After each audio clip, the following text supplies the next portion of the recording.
Penny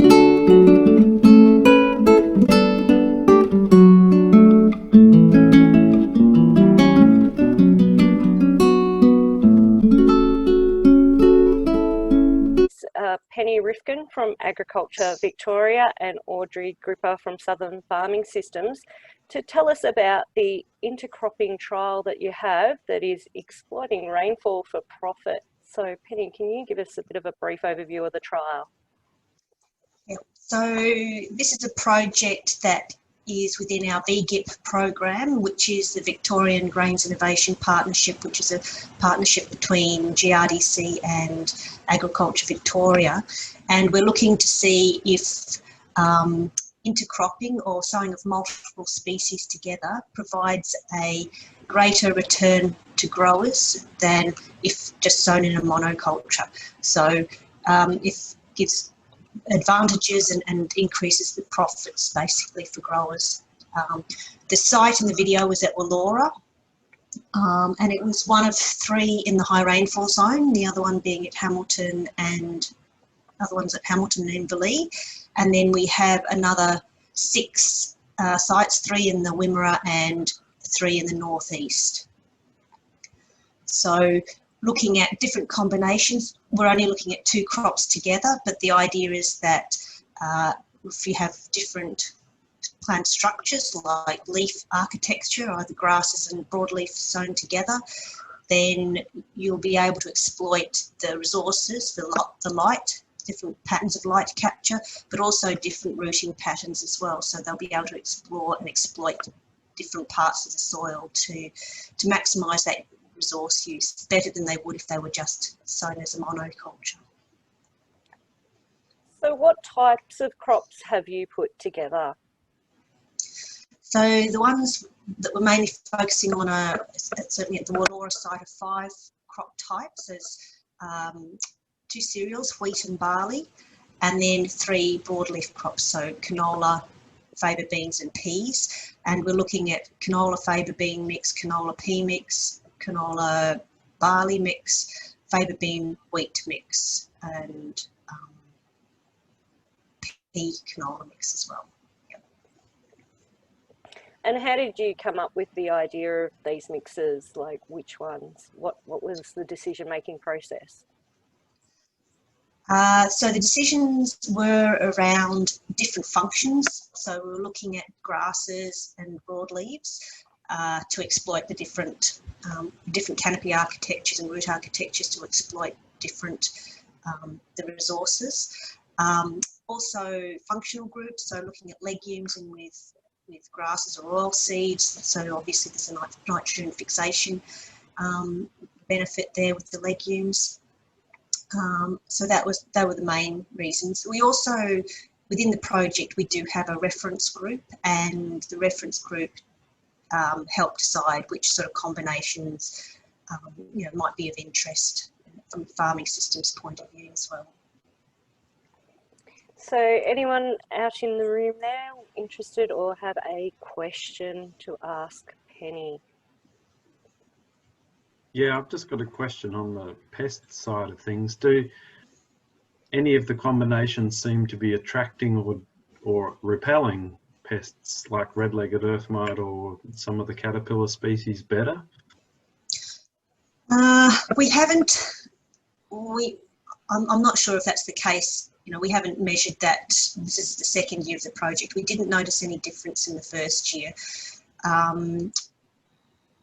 We're putting out insecticides. There are some that none of the particular combinations that we've looked at have combined is to look at that sort of control of pests, either attracting or inhibiting any sort of pests. But we're putting out insecticides to, if we see any problems, to sort of get rid of anything. But we haven't noticed anything in particular.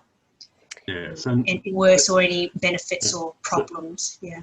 So peas and in combination haven't attracted more red-legged earth mite or something like that. It was just more a question of, have any of the combinations accidentally found something rather than deliberately targeting it, but finding more pests or finding less pests? We certainly haven't noticed that. But you think that there would be a risk of attracting, you know, increasing the pest numbers through the combinations? Is that rather? Yeah, look, just from my experience from back in New Farm days, that some of those crops individually, like peas, can really start attracting things, but then it might be that the dilution effect is better than a straight monocrop. So I was just curious as to whether something had been sort of noticed in the field more than thinking that it would definitely happen. Yeah. We are monitoring crops for pests and diseases and, you know, obviously weed infestations and things like that. So I think, you know, I've made a note of that. We'll probably make a particular, you know, make sure that we pay particular attention to that. I think that's a good idea. Across those sites this year, Gina has just put a comment that there's been no red-legged earth mite activity at any of those sites this year that we have with Southern Farming Systems. So you probably won't see it anyway, because we aren't seeing it across the board there. Penny, were you aware that there'd been work done with pea canola mixes at Hart back in the late 90s, early 2000s? The Piola, yes. Yeah.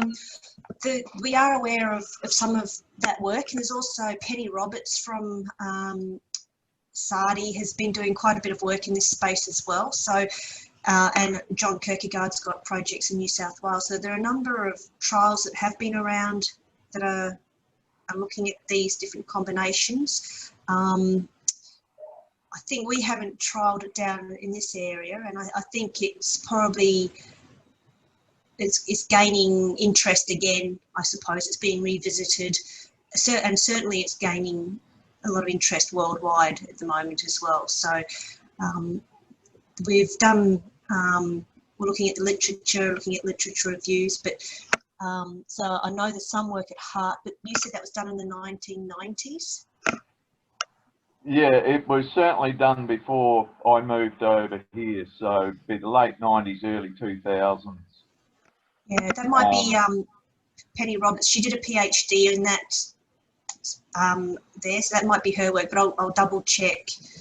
Yeah, that was. Yeah, it was found there was a significant yield advantage over the overall, and there was an economic benefit. However, farmers didn't take it up because of the issue of separating the seeds. I think was probably the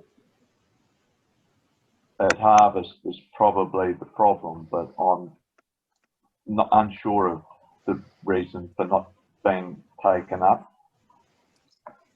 Yeah, well, that is an added cost, and I don't know, Craig might have something to add here, but I think the seed separation technology has probably come a long way.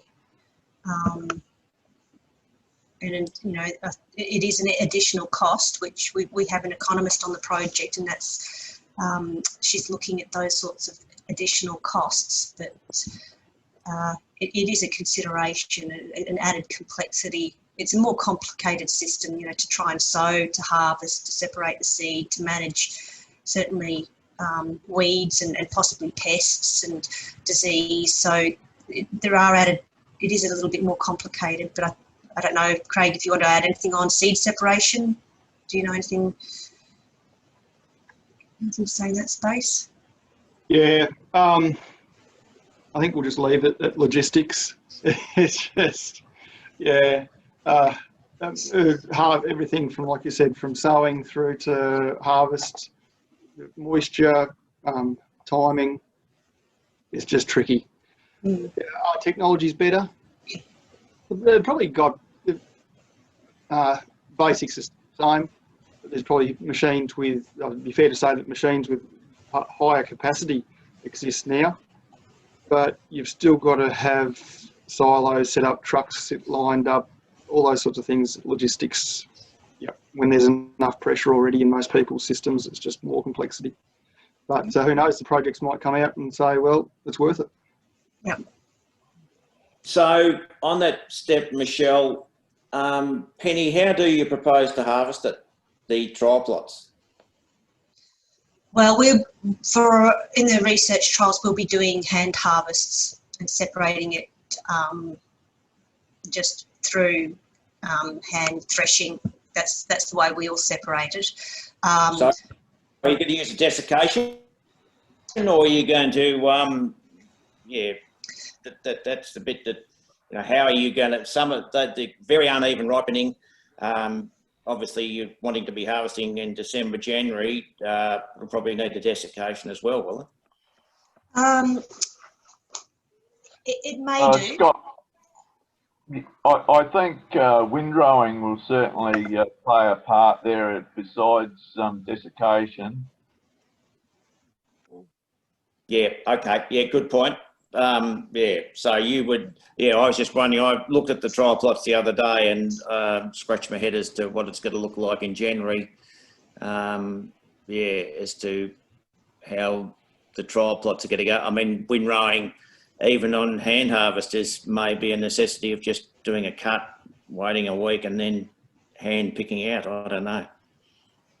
Yeah, so we this is the second year of the project, so we had just 3 sites, one each of the regions, and we tried to, in selecting the crops, we looked at trying to synchronise that flowering and maturity. So we looked at different cultivars to try and synchronise that maturity. And last year things did come in pretty much at the same time, so we didn't have that issue. But I think we do have a spread in the latitudes. We've got temperature differences. I think it will be something that, again, will add to the complexity.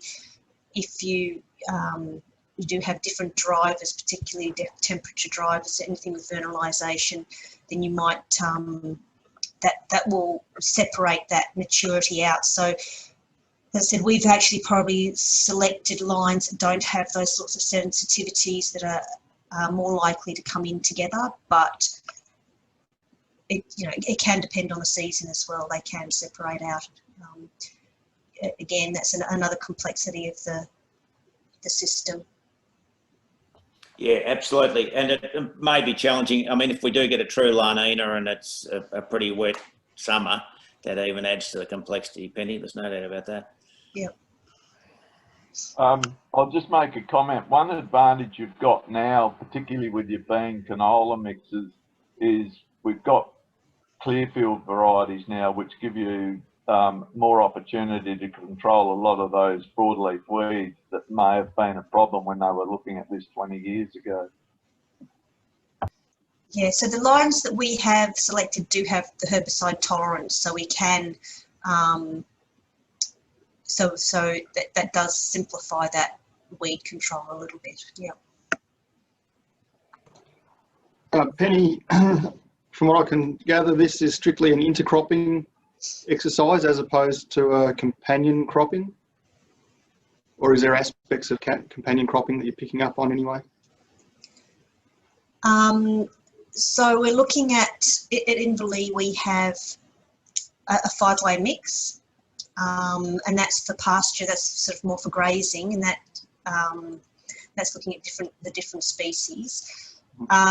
There's another project, part of the project, where we're looking at double cropping. So it's we're looking at actually intercropping between rows, mid-row sowing, and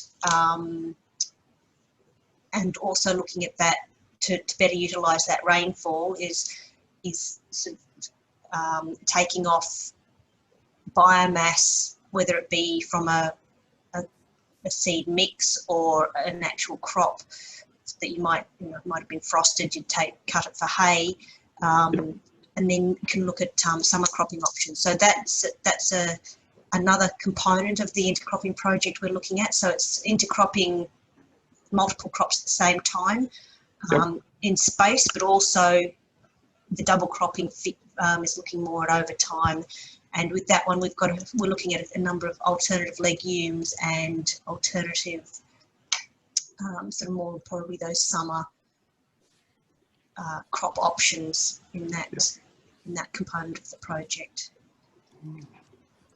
And Craig raises a good question there. Have we ever tried an intercropping of species and companion cropping in, say, 2 metre rows beside each other to see whether there's a large amount of difference there? Sorry. Well, within this project, we're doing at Hamilton. We have a treatment where we're looking at skip rows. So we're looking at 2 rows of one of the crops and two rows of another. So within this project, we're not looking at that. But there's a whole range of combinations, I suppose, we could look at, and these are the ones that we're focusing on at the moment. But that's something that we could look at down the track as well. Craig, did you? Yeah, Scott, my comments were triggered by Phil's observations of redlegs, and it got me thinking, this is all about getting the 2 crops to yield, but is there a space for trap crops or sacrifice crops in that? Don't know the answer. Yeah, neither any of us. We had a bit of a crack at it about 20 years ago. Yep. And inconclusive, and consequently didn't stand up and climb the top of the row in terms of what we needed to or wanted to do. Yes. But with resurgence of interest in intercropping, of course, again, a bloke like me has to ask, what are we trying to achieve?